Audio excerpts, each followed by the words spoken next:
Teach you how to share a file in Office 365. Go ahead and open up your Word doc, your PowerPoint, your Excel spreadsheet, and click on Share in the top right corner.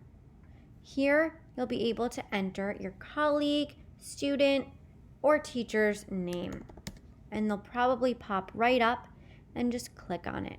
You can add multiple people if you'd like to share this with multiple people, and you can add a message. The user will receive an email notification if they have email set up. Some students do not have email set up, and they'll just locate it in their shared with me.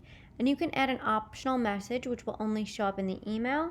I'm going to paste something that I typed before, and when I'm ready, I'll click send, and now my colleague will have access to this document, and she'll receive an email notification, and she'll find it in her shared with me, which is right here in her OneDrive. It's in her shared. And that is how you share a document in Office 365.